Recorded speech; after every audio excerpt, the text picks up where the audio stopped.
Let's continue our discussion then of capital budgeting.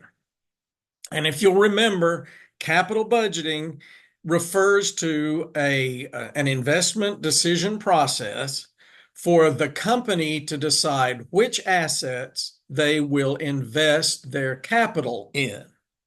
Right? Capital is provided by three providers: bondholders, preferred stockholders, common stockholders. And then the company takes that capital and invests it in fixed assets, permanent assets for the company, generally speaking. So that capital budgeting then is the decision process for making decisions on how to invest that capital into which assets. And just as we did when we were making investment decisions for bonds and preferred stock and common stock, pardon me, we're using the discounted cash flow method, which of course has three parts, right? Finance isn't difficult. Finance is repetitive. We do the same thing over and over. So we're working our way through the three steps of the discounted cash flow method for capital budgeting. Right? The three steps, of course, are we need to know the expected future cash flows. We need to know the investor's required rate of return, and then we need to put them together to find the present value. Right? We compare present value, or the value rather, the present value, the value to price. And then we go that extra step and find the expected return and compare it to the required return. All right. We're two-thirds of the way through, give or take, our project and our discounted cash flow. We've talked about what the investor's required rate of return would be for capital budgeting, and that's the weighted average cost of capital, or WACC. And we've talked about the present value part, how we'll deal with the present value. And remember, instead of just comparing them, we take the present value and subtract the price to get net present value, and we compare that to zero. And the expected return for capital budgeting has a special name. It's called the internal rate of return, and we compare it to the WACC, or the investor's required rate of return. So we're doing the same thing we've done over and over. It looks a little different. The names are a little different, but the ideas are exactly the same. Well, all of that then brings us to now talking about the expected future cash flows. Okay? And we're going to have to kind of narrow our focus as we talk about this, as I introduce this, because we're talking about the company investing its capital into assets. And obviously, there's any number of possible assets that the company could invest its capital in, and assets with all sorts of characteristics that they could be considering. Well, we don't have time to go through all the possibilities and all the possible characteristics. So we're going to make a few simplifications. I don't want to call them assumptions, but simplifications. We're narrowing our focus. And one of those things we're going to narrow is we're going to only look at two possible kinds of asset investments. Now, there might be many, many more. And hopefully this will give you a basis that you could then expand it to deal with more. But we're going to only look at two. Right. One is the idea of expanding the company, an expansion project or an expansion investment. And that just is looking at the idea of the company buying something or investing in some asset that they didn't have before. Right? We had X number of assets. If we make this investment, now we'll have X assets plus one. And in that sense, we will have expanded the company, expanded the balance sheet by adding that one asset to it.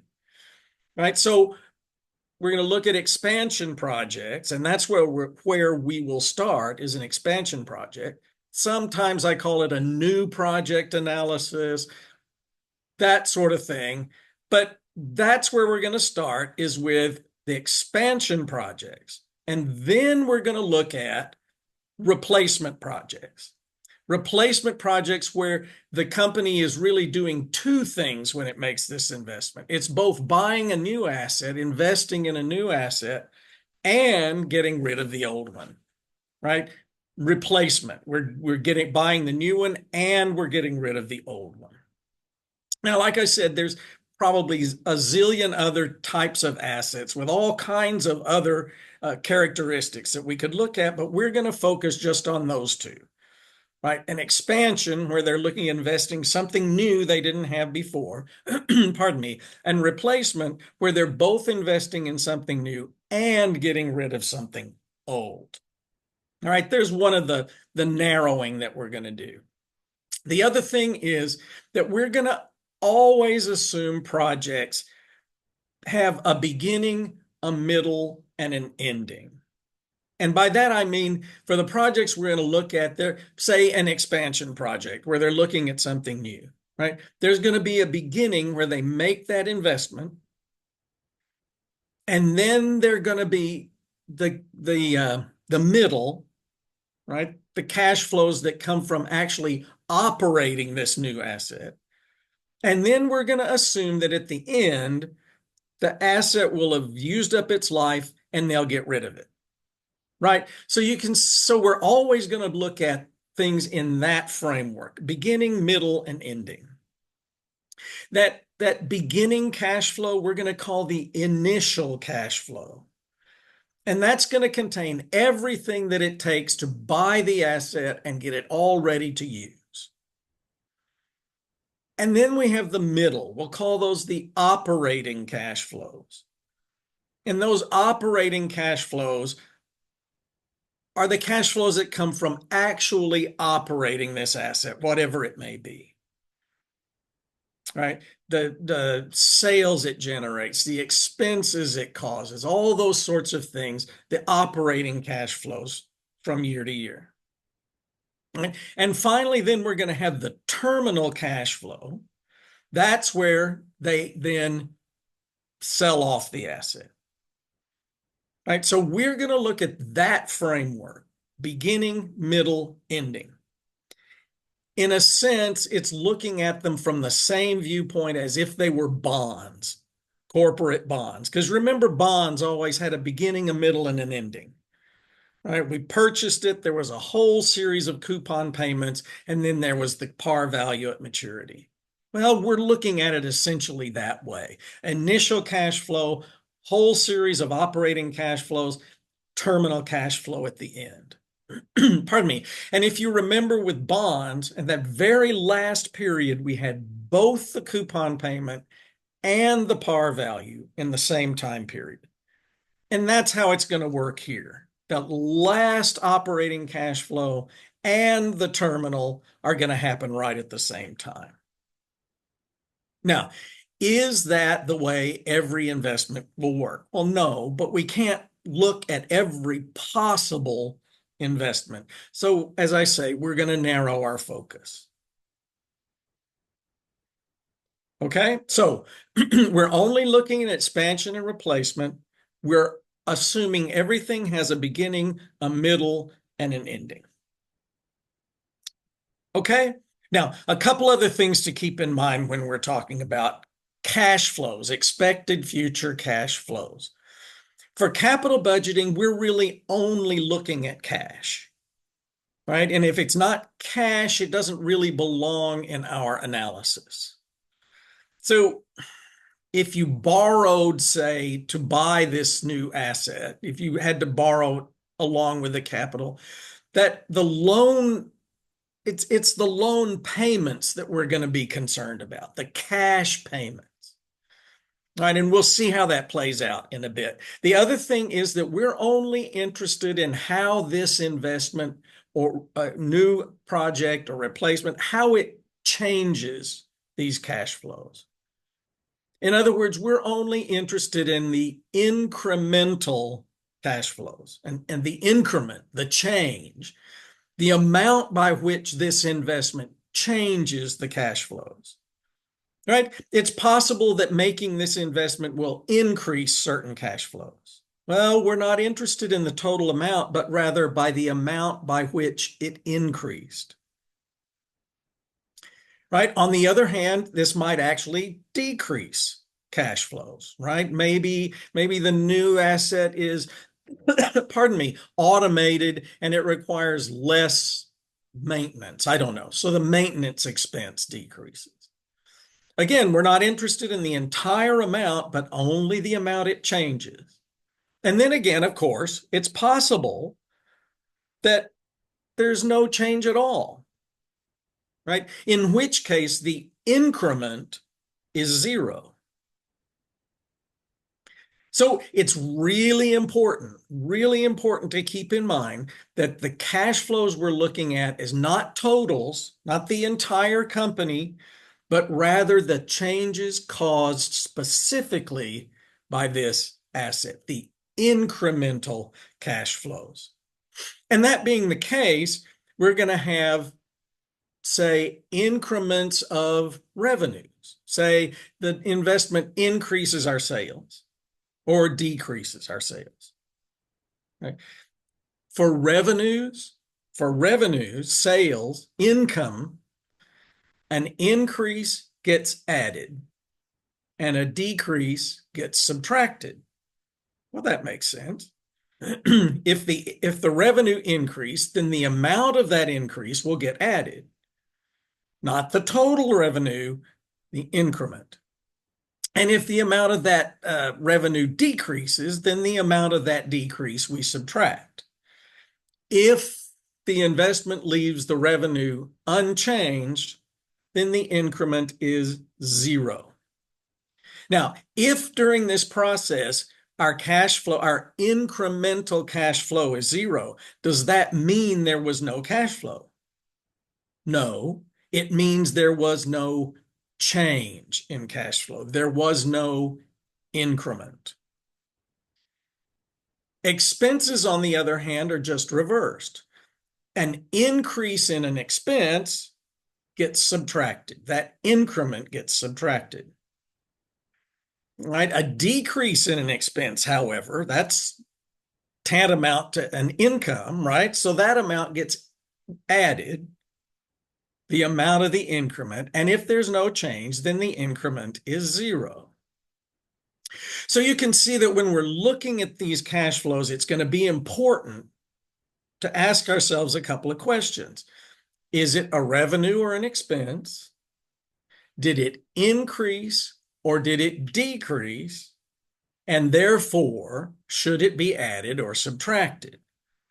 Now, since we're looking at increments, there will be times when the revenue or the sales gets subtracted, and that seems really weird to subtract revenue. Well, that's because we're not subtracting revenue, we're subtracting the change or the decrease in revenue. Same thing with expenses, right? Adding expenses. We will add expense in some cases. And that seems weird. Well, because we're not adding the expense, we're adding the decrease in the expense or the increment. Okay? So remember that where we are in capital budgeting and where we are in the discounted cash flow method is the expected future cash flows. All right, we're only looking at expansion or replacement. We're only looking at incremental cash flows, and everything, pardon me, will have a beginning, a middle, and an ending. Now, once we've gone through the process and found our expected future cash flows, then what? Well, at that point, we need to know the WACC. We put those things together, cash flows, WACC, and we find net present value that we compare to zero. And we find internal rate of return, that's our expected return. And we compare it to WACC, our required return, and we make the decision. Okay. All right, there are some other details that we'll need to deal with in the process, but I think the best way to go about that is to work our way through an example and look at how this is going to go. Okay, now, before I jump into it, we're going to start with expansion projects or new project analysis. The company looking at investing its capital into something new that they did not have before, expanding the balance sheet. We'll get to replacement. Okay. And I'm just trying to give you a basis that hopefully then you could expand or apply to other situations. We're just sticking with these two. Okay, so I uh,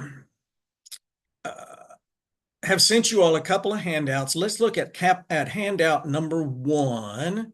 Let's see. Expansion project handout 1. Share that with you. All right. And notice that I start out here with just kind of a recap of what we just talked about.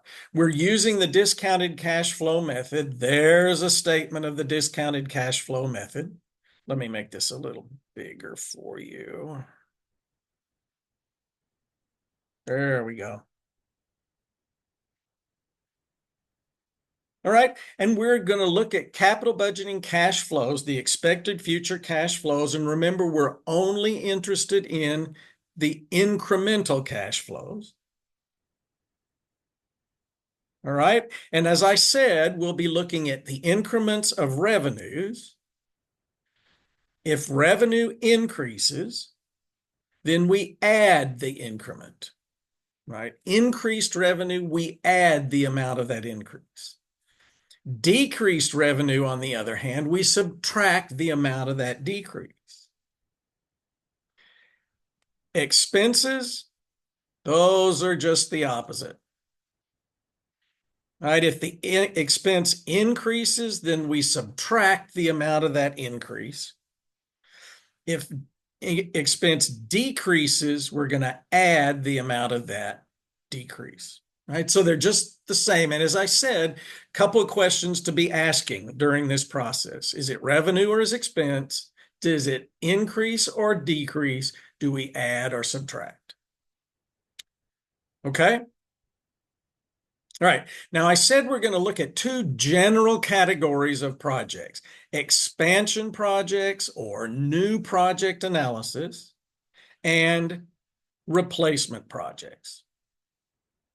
For now, right, we're going to stick with the expansion projects. And you remember I said that one of the simplifications we're going to make is we're going to assume that every project has a beginning, a middle, and an ending. In other words, that we invest in the asset, we use it for a certain period of time, and then we get rid of it. Is that the way it will always work? Not necessarily, but this is where we're starting out. Right? And I said that the beginning is the initial cash flow here, initial cash flow. And notice that right next to it, I've written T equals 0. Well, that refers to our timeline. Excuse me. That refers to the timeline.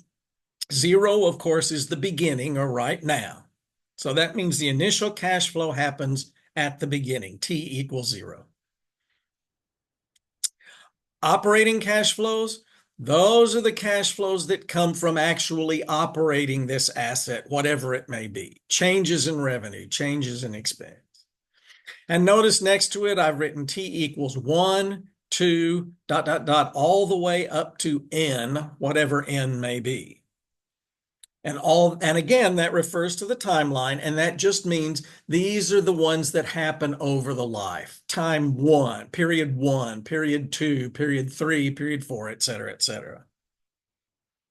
Now, those periods, of course, we know could be years, or they could be half years, they could be days, anything. We're pretty much going to stick to years, right? Another little narrowing of the focus. Right? And finally, the terminal cash flow, the cash flow from getting rid of the asset after its life. And I've put T equals N, whatever that may be. But notice that there's an operating cash flow at time N, and there's a terminal at time N. Those things will happen at the same time, just like that last coupon and the par value did for bonds. Okay? All right. So let's look at, and I should say, another simplification we're going to use is we're going to assume that the cash flows always fit into this template that I'm showing you here, this pattern, right? It will always fit into this so that it'll just be a matter of filling in this template to get to the cash flows. And once you've got the cash flows, then we find the NPV and so on and so on. Okay. Does this template describe every possibility? No, but it will give us a place to start. All right, so let's take a quick look at these categories, at this template, and get an idea of what's going on here. Right? In the initial cash flow, we have everything that's associated with buying the asset, getting it ready to in place, and getting it ready to use. Right? So the purchase price, any shipping cost, any cost to install, any modification, any training for the people operating this asset. Finally, something called net working capital, NWC, net working capital. Put that all together and we get the net cash flow. Now, a couple of things. All right, first of all, what is net cash flow? Net working capital, I beg your pardon. What is net working capital? Well, I think we may have talked about it way back at the start when we first started out, but net working capital, NWC, is current assets minus current liabilities. So what does current assets minus current liabilities have to do with buying a new asset and getting it ready to go? Well, if we remember, and I know that's thinking back a while, current assets, that's cash, accounts receivable, inventories, those sorts of things. And for this purpose, the current asset that we're really interested in is the liabilities. Excuse me, that didn't make any sense. The current assets that we're interested in is inventory. Right? If we're looking at the company expanding, and particularly if we're talking about manufacturing, then they're probably going to also buy some raw materials inventory to supply this asset, this machine, this equipment, whatever. Right? That's our current asset. Right? That's the idea, that if we buy this new machine, particularly in manufacturing, then we're probably going to buy some inventory, raw materials inventory, to supply it. Now, will we pay cash for that inventory? Well, not necessarily. But remember, we're only interested in cash flows. If it's not cash, it's not in our analysis. Right? So if we buy that inventory and we buy part of it for cash, okay, that's good. But if we buy part of it on credit, then that credit part doesn't really belong in our analysis. That's what the current liabilities are. And in particular, the current liabilities we're looking at are interested in is accounts payable. Right? Remember, accounts payable, that's money the company owes to its suppliers. So if they buy this inventory, raw materials inventory, part for cash, part on credit. It's only the cash part that we're interested in. So what we'll do is we'll take the total amount of the purchase, all right, that's the inventory number, and we'll subtract the credit part. That's the accounts payable part. And what we're left then with is the amount they paid in cash. And that's what that's all about. Now, let me give you an example, just to think about as we're working through all of this. Imagine that the company that we're talking about is UPS. And the investment they're getting ready to make is in a new delivery truck, one of those big panel trucks that the people drive around town. All right. Well, okay, now let's look at the initial cash flows with that in mind. Right? Of course, there would be a purchase cost. I have no idea what those giant trucks cost. $30,000? I have no idea. Right? Shipping? Well, maybe, but that would probably be included in the purchase price. Installation? Probably not. Modification? Well, maybe. I mean, there would be some cost to having those big yellow decals that say UPS put on the side of the truck, right? Just imagine the truck is delivered and it's all brown. Well, now UPS has to put those decals on it, and there'll be some cost for that. Training, maybe. I don't know. They have to have driving instruction, teach them how to drive that great big thing with a manual transmission. I don't know. But what about working capital? What about that current assets, current liabilities, inventory, and accounts payable thing? Well, imagine that when they buy the truck, they also buy an extra set of tires. Right? That truck drives all day long, and it'll run through tires. So they go ahead and buy an extra set to have on hand. What would that cost? $1,500? $2,000? No idea. All right. That would be their investment in inventory. And if they paid for or bought it, some of that on cash, then we would, or excuse me, in credit, then we would subtract the credit part and just account for the cash. Right? And all of those, everything we just talked about is all money flowing out. It's all increased in expenses. It all gets subtracted. Generally speaking, the initial cash flow will be negative, money flowing out.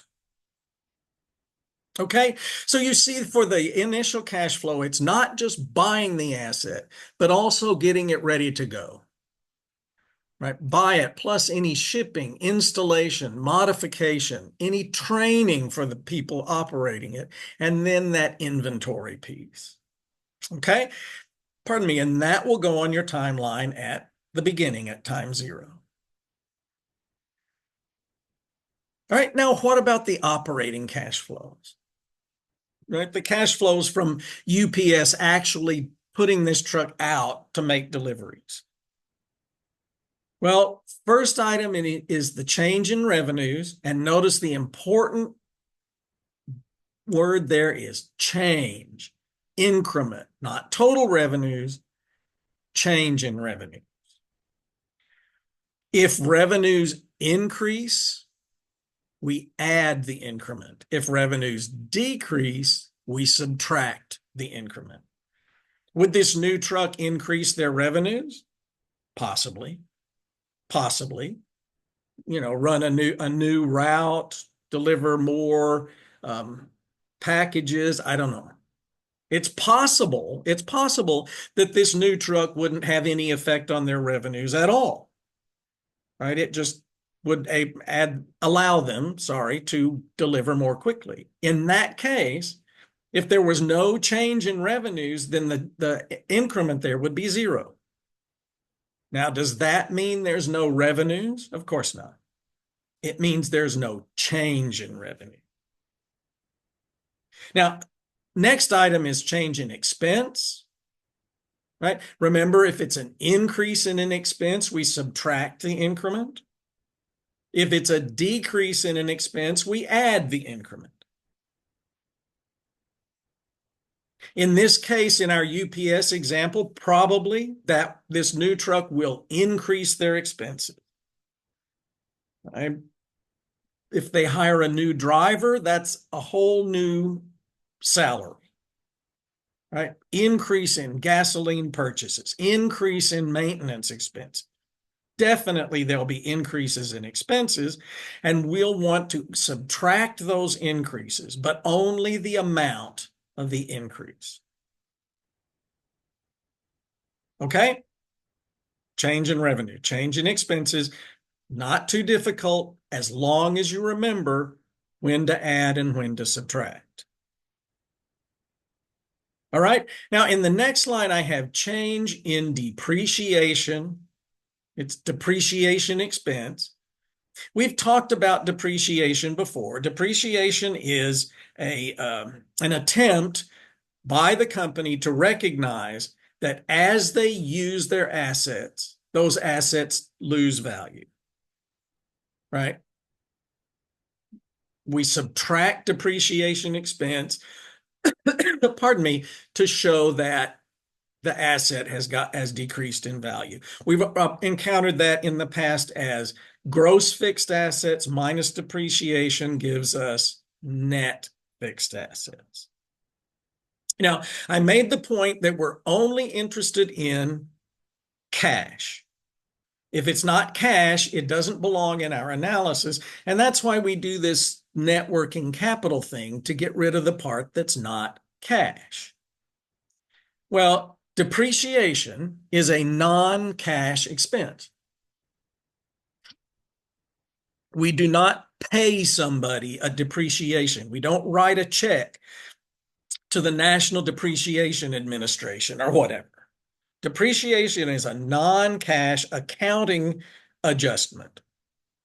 So what the heck is it doing here if it's not cash? Well, the reason that change in depreciation expense is here is because even though it is not cash, it has an effect on taxes, and taxes are cash.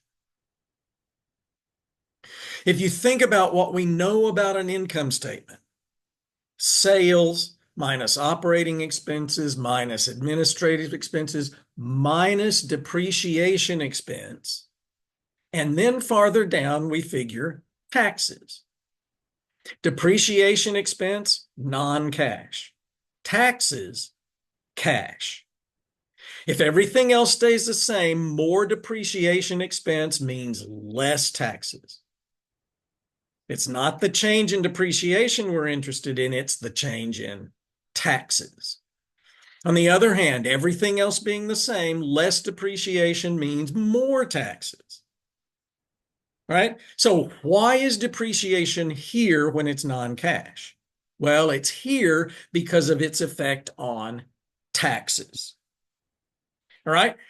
Next line, change in EBT. EBT is just earnings before taxes. It's just everything above it. Right? Change in revenue, change in expense, change in depreciation. I think some of those may be added, some of them may be subtracted till we get to change in EBT. Next is change in taxes, and taxes are figured based on EBT. Right? Earnings before taxes, that's the taxable amount. Then we figure taxes based on that. Either add or subtract it. Yeah, it's possible to add the taxes if we're paying less taxes. It's an expense. If it decreases, we'll add it, right? Put those together and we get EAT, earnings after taxes. And then this strange thing right here, undo the change in depreciation. And all that means is whatever our change in depreciation was, do just the opposite here.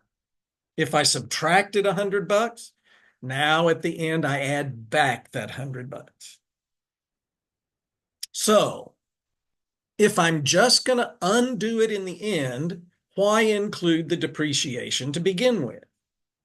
Well, we have to include the depreciation because of its effect on taxes, but we add the depreciation back. Let me say it differently. We undo the depreciation because it's not cash. All right, and we'll see how that works in a minute. And we'll then have an operating cash flow for each one of the periods. We're going to pretty much stick with years. And finally at the end, that comes the terminal cash flow. And for our UPS example, this is after they've driven the truck for N number of years, then they sell it off. Right, so these are the cash flows associated with, pardon me, by selling that truck, that asset, after it's been used for a certain amount of time. Right? We sell it, right, and receive a certain amount of cash, and we add that. That sale will have a tax effect. Let's wait a minute to see how that tax effect works.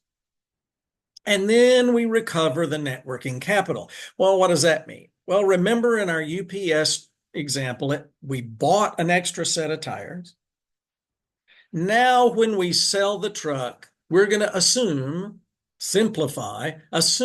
that they also sell that extra set of tires.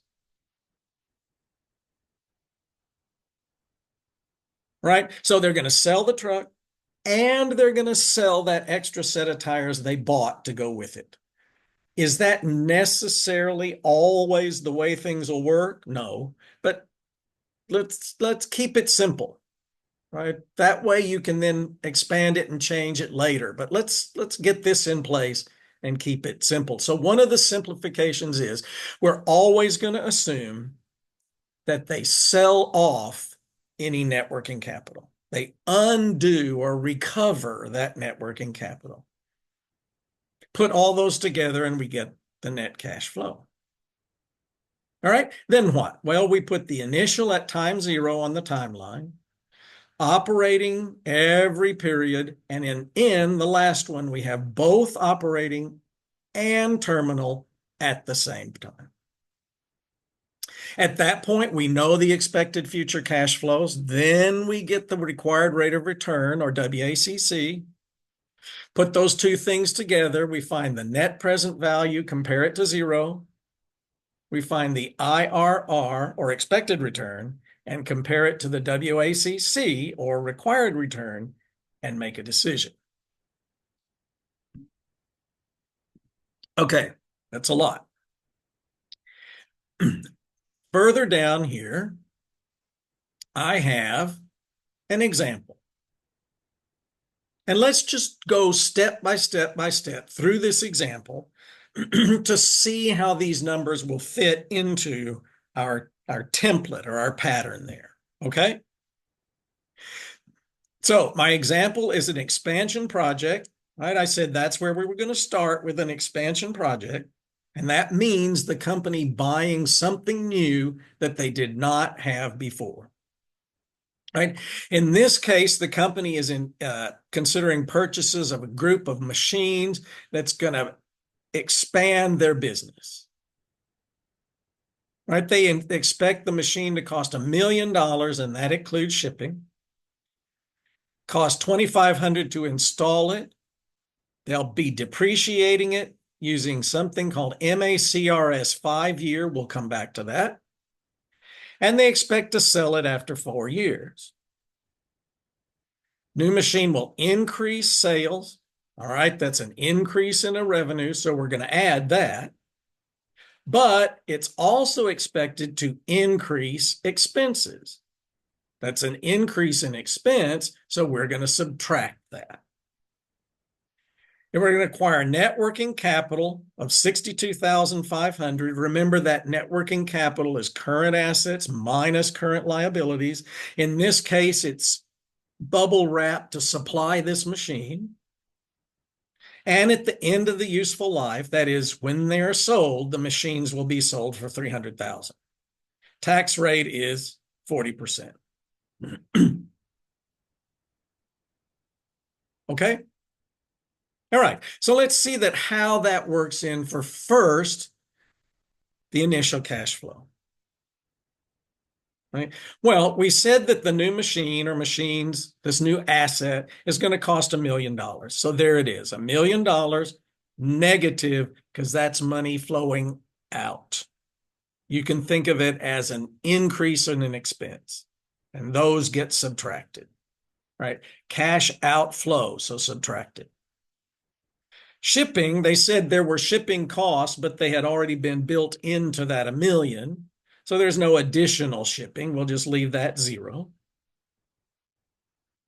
Installation cost, $2,500. Again, that's an expense, an increase in an expense, so we subtract it. There's no mention of any modification, no mention of any training, so that's zero.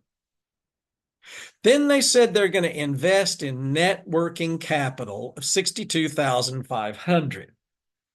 And that investment is to buy this bubble wrap to supply the machines. So it's 62,000 outflow, so it's negative.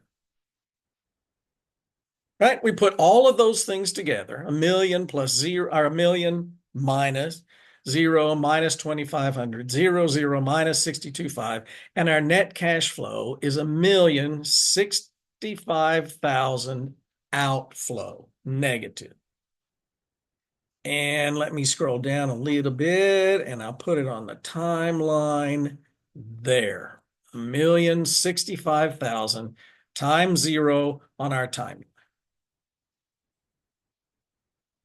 All right, so there are all the cash flows to buy these machines, get them ready to go, in place, ready to go, and to supply them with inventory. All right.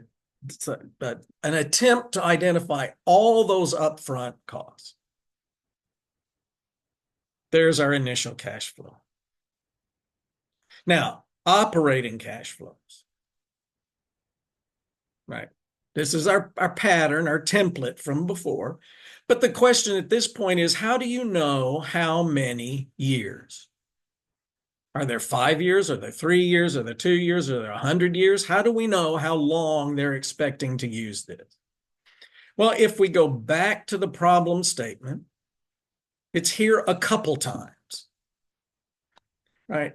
Installation costs, yada, yada, yada, depreciated, expected to be sold after 4 years. There it is. Expected to be sold after 4 years. We're going to use it for 4 years and then sell it. Pardon me. At the end of their useful life, that is, when they are sold, they'll be sold for $300,000. There it is again. When they're sold, that is, after 4 years, that'll be our terminal. All right. So you're looking here in the problem statement for some statement about useful life or it will be sold after. And that tells you how many operating cash flows. In this case, 4. Right? In this case, 4. Right? The problem tells us they expect their revenues to increase, pardon me, by 225,000. An increase in revenue gets added, and there it is. Every year, 225 added. Increase in revenue, increases in revenue get added. But they also said at the same time, their expenses will get increased by 100,000. Right, and there that is. There's the change in expense, 100,000. Now, why does it get subtracted? Well, because it is an increase in an expense, and our rule was increases in expense get subtracted. Okay? All right, now comes depreciation, and that gets a little bit complicated. For those of you who are accounting types, who have studied accounting, that sort of thing, you know that there's a whole bunch of different methods for figuring depreciation. All right, there's straight line, modified straight line, double declining balance, sum of the year's digits, and et cetera, et cetera. And it's been so long, I don't even know what those mean anymore. But we're going to use a method called MACRS, right here, MACRS depreciation. MACRS stands for Modified Accelerated Cost Recovery System. Don't worry about what it means, but MACRS, and MACRS is a depreciation method. Right? It's a method for determining how much depreciation you may take every year. Okay? And the MACRS method is based on, whoops, sorry, I've lost my table. MACRS is here. MACRS is based on a table that looks something like this. All right, this is an MACRS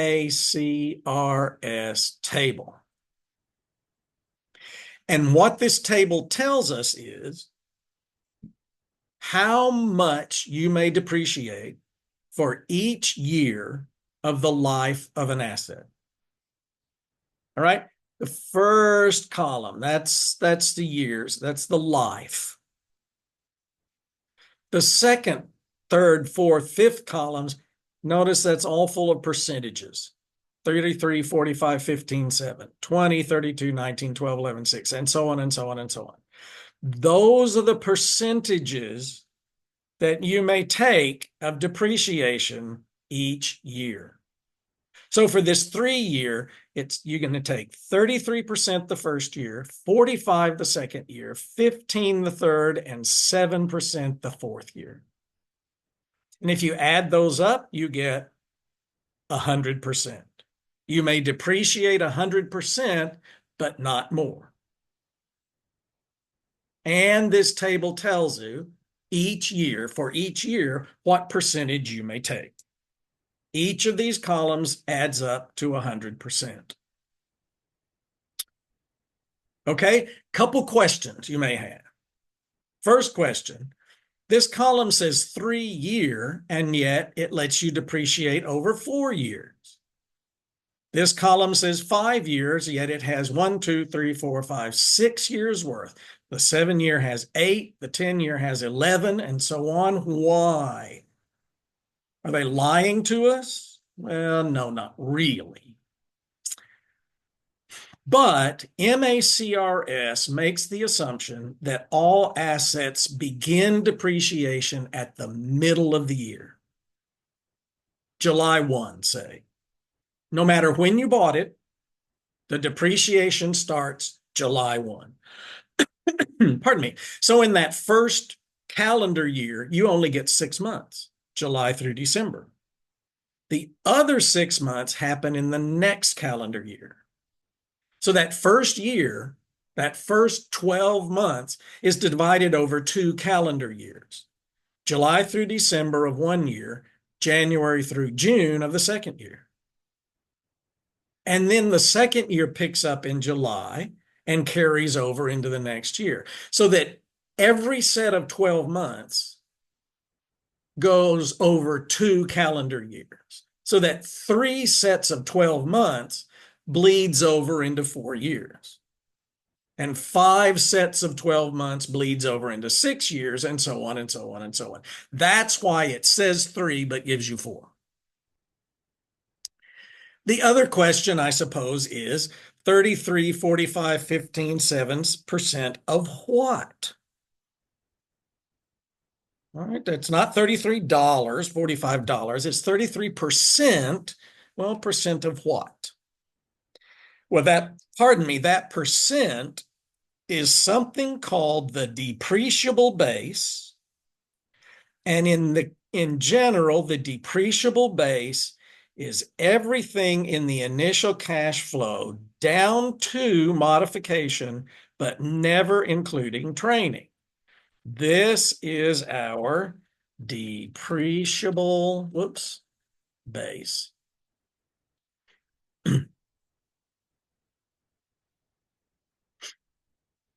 Purchase, shipping, installation, modification. So what does that mean? Well, it means that you take the total amount of the depreciable base, and in the first year, you can depreciate 33% of that amount. And the second year, you take 45% of the same amount. It's not subtracting it. It's not like an amortization. It's here's your depreciable base. We're dividing it up over 4 years. 33, 45, 15, and 7. Right? So in the second year, you take 45% of that same amount. In the third year, 15, the fourth year, 7, and then you're done. You can't depreciate more than 100%. So in this example, what is our depreciable base? Well, it's 1,000,000, 0, 2,500, 0. It's 1,002,500. Our depreciable base, and let me scroll down here. Our depreciable base is 1,002,500. So how much is the depreciation in the first year? Well, first we need to know which column, don't we? Is it 3, 5, 7, 10? We need to know which column. And the problem tells us that we're using a 5-year class. For this asset, we can depreciate it over 5 years. Now let's go back up to the table here, right? There's choices, 3, 5, 7, 10. How do you know which one? Well, the IRS will tell you that. If you go to the IRS website, they will tell you which class the asset you're talking about falls in. Is it the 3-year, the 5, 7, the 10, something other? And then they'll tell you how much you can depreciate each year. So in this example, pardon me, our asset is a 5-year life, depreciation on a 5-year, and that of course means the depreciation gets spread out over 6 calendar years. Okay, to get to the 100% depreciation.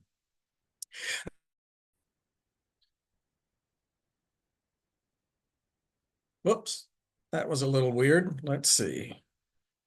Hopefully we're still together. Handout number 1, shared, and we should be back. Right, so we're depreciating it over 5 years. Well, that means 6 different depreciation amounts. And we're depreciating a depreciable base of 1,002,500. So how much is that every year? Well, here, this little table here will tell us. Right, 20% of 1,002,500 is 200,500, 32%, 19, and so on and so on and so on. And if we added up these 6 numbers, they would add up to 1,002,500. Right? So in our table, what goes here in the first year is that 200,500 that we calculated below. Depreciation is an expense. We've increased the expense, so we subtract it.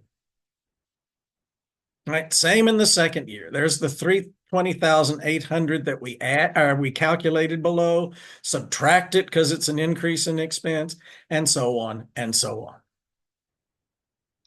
Now, you may wonder, depreciation is getting us, just a second, I need to make sure we're still here. Sorry, just a second. All right. No, it says we're recording. Okay. I'm sorry. Sorry for the interruption. All right. All right.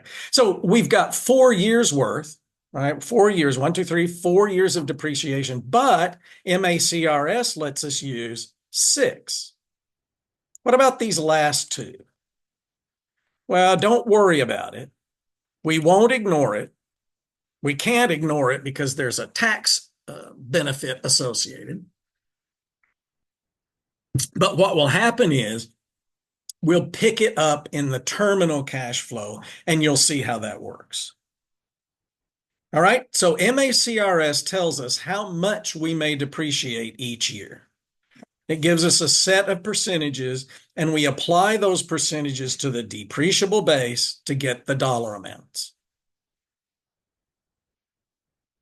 Okay, so we've got change in revenue, change in expense, change in depreciation. That gives us the change in EBT, and that's nothing more than the sum of the three things above it.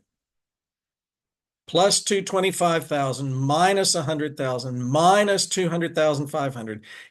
EBT minus 75,500. Does that mean that they have negative earnings? It does not.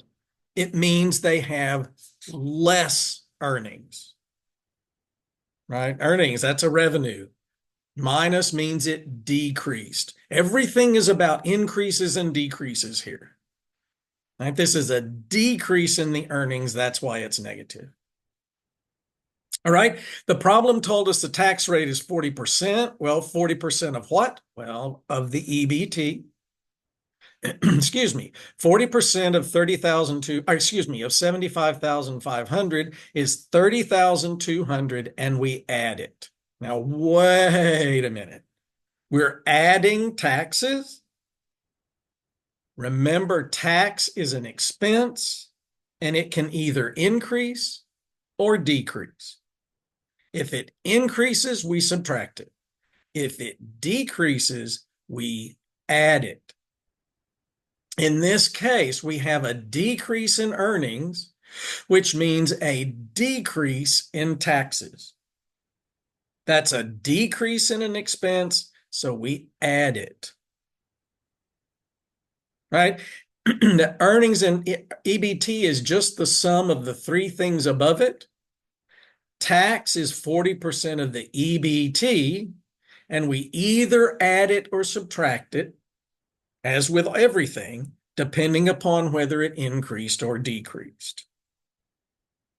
Right? EAT, earnings after taxes, is just the sum of the two things above it. Minus 75,500 plus 30,200 minus 45,300. And then we undo depreciation.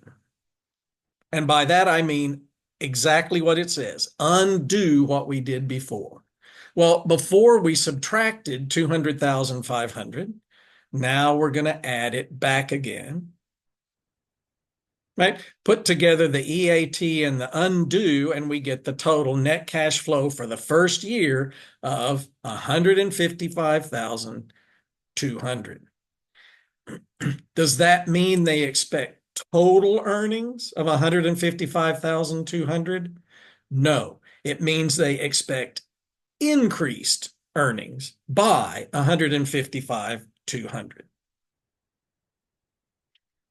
All right. So as we work down this column, revenue, expenses, depreciation, put those three together to get change in EBT.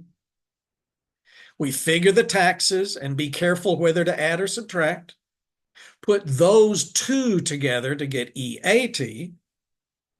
Undo the depreciation, combine it with EAT, and that gives us the net cash flow. And as you can see, if you'll let me scroll down, pardon me, that number goes here on the timeline in year one.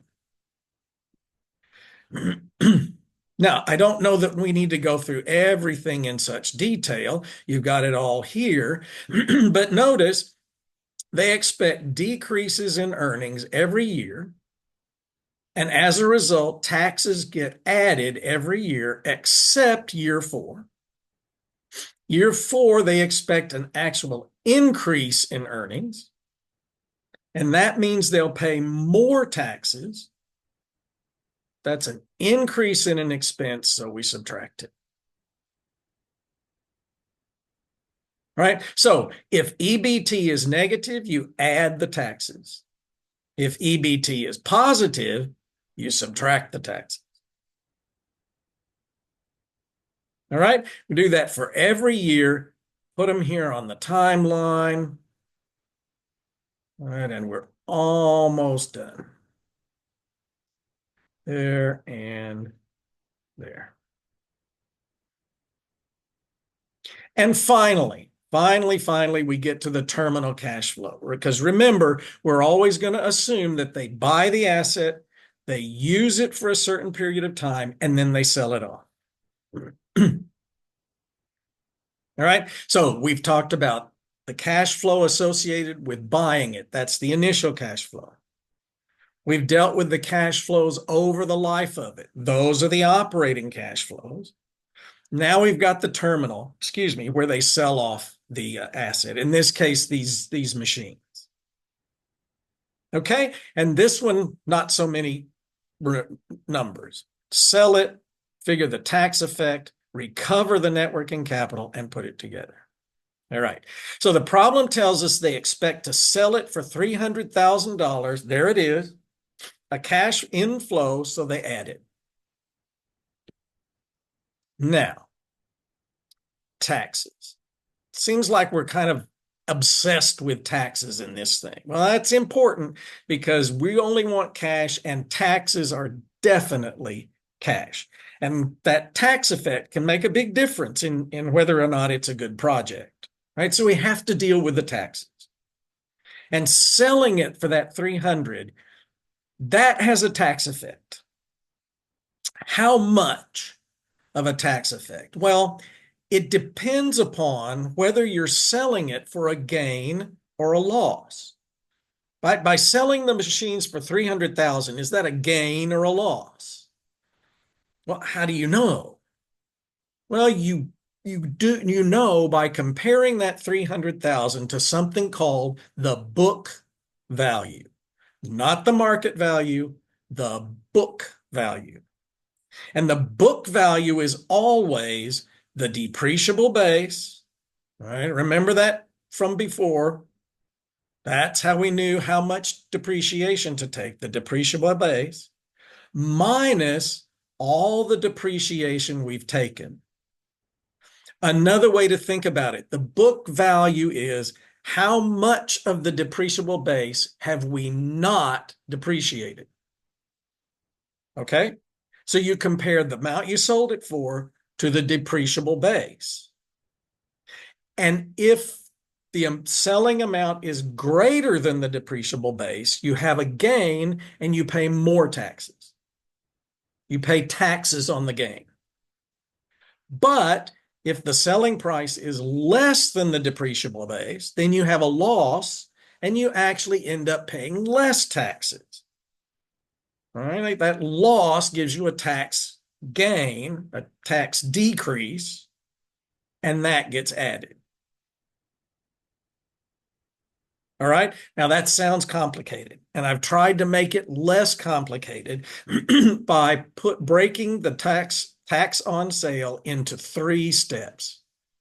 Tax on sale will always have 3 steps. The first step is to find the book value. And remember, I said that the book value is that depreciable base minus everything we've depreciated up to this point. In this example, remember our depreciable base, was $1,002,500. And we've now depreciated it for 4 years. Well, we got 4 years of depreciation, that we've taken. And here they are. $200,500 in the first year, $320,800 in the second year, $194,755 in the third, and $120,300 in the fourth. Put all that together, we've taken $832,075 in depreciation. So what's left? depreciable base. What's left? Excuse me, book value. I beg your pardon. Book value. What's left? You just take the depreciable base minus all the depreciation, and we get 170,425. There's step one, the book value. Right. Step two, figure, is there a gain or a loss? Right. The gain or loss we know from comparing the sale price, in this case 300,000, to the book value, in this case 170,425. Right. In this example, we're looking to sell it for 300,000 when our books say it's only worth 170,425. We're selling it for more than its book value. That's a gain.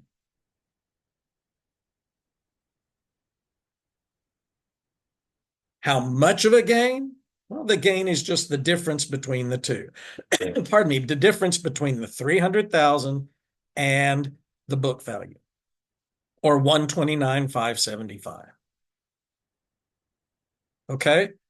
Now, let me back up just a second. If the selling price is bigger than the book value, gain. If the selling price is less than the book value, loss.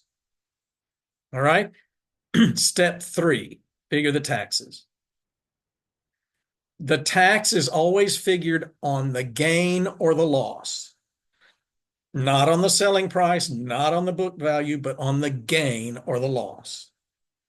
All right. In this example, the gain was 129,575 and the tax rate was 40%. So 40% of that 129,575 is $44,055.50, and there's the tax on the sale. 44,055. Right? Tax on sale will always have those three steps. Right? What's the book value? Is there a gain or a loss? What's the tax? And tax is based on the amount of the gain or loss. If it's a gain, you pay more taxes, so it gets subtracted.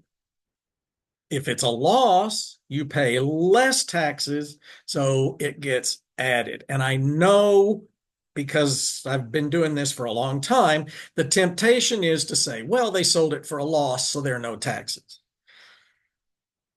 That's not the right way to look at these numbers. They sold it for a loss. That means it's going to decrease their taxes, so they actually get a tax benefit from that loss. And we add the amount of that benefit. In this case, it was a gain. We're paying more taxes, so we subtract it. And you see that there, 44,055.50, and it's subtracted because we sold it for a gain. We pay more taxes. That's an increase in an expense, so we subtract it. Finally, recovering net working capital. Remember, we said we're always going to assume whatever they invested in, they're going to get rid of. That might not actually be in real life or with the asset you're analyzing, but we're making that simplification. That if they invested in net working capital, they're going to get rid of it. In this case, they bought a bunch of bubble wrap, and now they're going to sell off their bubble wrap. And we're also going to make another simplification, and that is whatever they invested at the beginning, that's what they're going to recover at the end. Now, that really seems like a big step, doesn't it? Because probably what they were going to do is not sell it off at all, but keep it and use it for something else. Right? And even if they did sell it off, what's the chance the cost will be the same 4 years later, right? So I realize we're making some assumptions here, but before we're done here, a couple modules away, we're going to look at what effect that assumption will have on our decision. So don't worry about it right now. Just go with me and make this assumption. So we're going to assume that they invested $62,500. They're going to recover exactly $62,500. Put all of that together, I get a net cash flow of 318,444.50. And that goes here on the timeline there, 318,044.50, 444.50. And remember, in the last year, both the operating cash flow and the terminal happen at the same time, just like the last coupon and par value. So we put them together, and our terminal cash flow is 441,564.50. All right, now what? Well, now we've got a mixed stream, and I need to find its net present value. Well, we know how to do that. Equals NPV. All right, first you put in the discount rate, in this case, 8%. Right, the WACC is per year. All of our cash flows are annual, so we don't have to mess with dividing it by 2 or any of that. Put that all in Excel, find the answer, and I get a net present value of minus 302,399.50. Now, what does that mean that our net present value is less than 0? Well, that means that value is less than price. Hopefully that seems familiar since we've said it about 1,000,000 times. So we do not invest.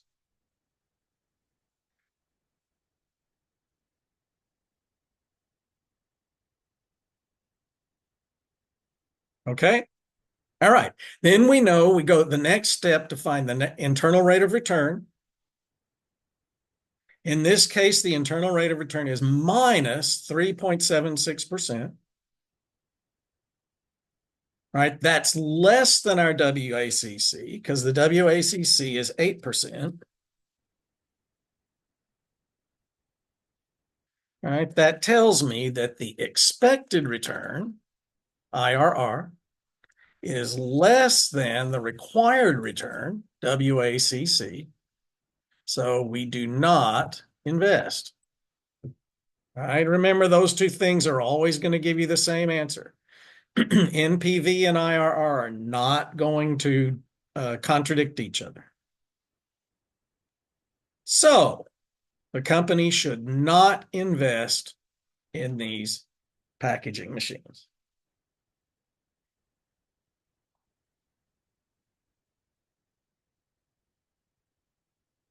Okay, that was a lot. I know it was a lot.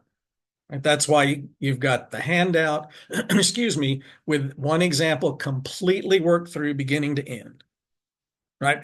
I'm going to make another video with another example worked completely from beginning to end. All right, so what have we done? Well, we've gotten to the final piece of the discounted cash flow method for capital budgeting. Right? We dealt with the expected future cash flows. Here they are. Initial operating terminal. Right? We also dealt with the investor's required rate of return. That was the WACC, or the weighted average cost of capital. We put them together to find net present value that we compared to 0 and took that next step to find expected return, or IRR, that we compared to required return. All right. Now, where that leaves us then with this capital budgeting thing is next time we're going to talk about the same thing, only now for replacement projects. Remember, what we've dealt with in this is expansion or new project analysis, buying some asset that they didn't own before, expanding the balance sheet. Excuse me. Next, we're going to talk about a replacement project where they both buy the new one and sell the old one, so that we have to deal with cash flows associated with both of those things at once.